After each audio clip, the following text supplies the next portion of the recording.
اس لیے یہ کوئی ایسا اتنا مسئلہ نہیں ہے جس سے اس کو اتنا اور اس کو ہائی لائٹ کرتے ہیں.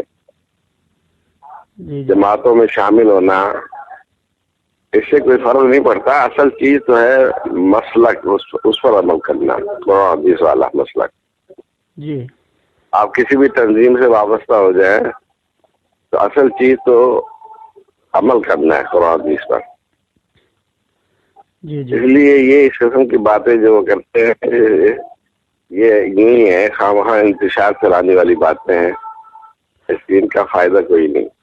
اچھا شیخ صاحب، اسی گروہ سے تعلق رکھنے والا ایک آدمی جدہ میں ہے مرتضی بخش کے نام سے، تو انہوں نے ابھی حالیہ میں شیخ عبداللہ ناصر رحمانی حفظہ اللہ اور شیخ مبشر احمد ربانی حفظہ اللہ کے بارے میں اس نے کہا ہے کہ ان کے عقیدے درست نہیں ہیں اور ان سے علم نہ لیا جائے. تو اس کو ایسی باتیں کرنی علماء کے بارے میں، کیا یہ طریقہ کار اس کا درست ہے؟ نہیں بالکل غلط ہے. اور یہ دونوں بزرگ جو ہیں ہماری جماعت کے ماشاءاللہ بہت نامور عالم ہیں اور بڑے فاضل ہیں. تو ان کی بابت جو انہوں نے کہا ہے یہ تو بالکل غلط ہے.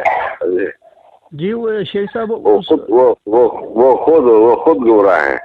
جی ہاں، تو ہماری جو اہل حدیث جماعتیں ہیں شیخ صاحب، کیا وہ اپنے عقائد کے مسائل اور اعمال کے کتاب و سنت سے لیتی ہیں؟ تو اس لیے وہ فرقے کے اندر نہیں آتی، کیونکہ وہ یہ بھی کہتے ہیں کہ یہ فرقے ہیں.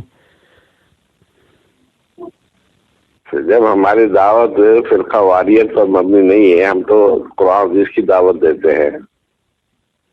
تو یہ فرقہ کس طرح آپ کہہ سکتے ہیں؟ صحیح.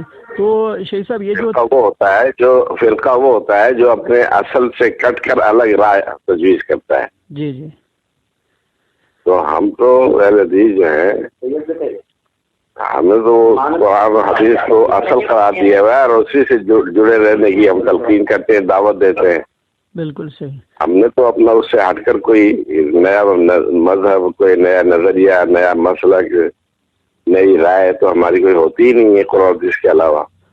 اچھا شیخ صاحب، یہ جو ان کے اندر یہ جو شدت غلو والا نظریہ ہے کہ لوگوں کو بدعتی کہہ دیتے ہیں فوراً، اپنے ہی اہل حدیث صحیح العقیدہ بھائیوں کو یا جماعتوں کے خلاف پھر اخوانی اور اسی طرح علم نہ لیں، تو یہ ان کا طریقہ نہیں، یہ گمراہ ٹولہ ہے، یہ صحیح نہیں ہے. یہ صحیح، یہ غلو و تشدد ہے نا جو ہے، اسی نے تو جماعت المسلمین کو گمراہ کیا ہے. صحیح. تو یہی تشدد ان کے اندر بھی ہے تو وہ بھی گمراہ ہے. صحیح تو نہیں ہے. وہ حدیثوں میں وہ غلط کیا ہے تو وہ تو صحیح ہو ہی نہیں سکتا کبھی بھی. جزاکم اللہ خیرہ شیخ محترم، اللہ سبحانہ و تعالیٰ آپ کے علم اور عمر میں برکت عطا فرمائے. انشاءاللہ پھر آپ سے رابطہ رہے گا.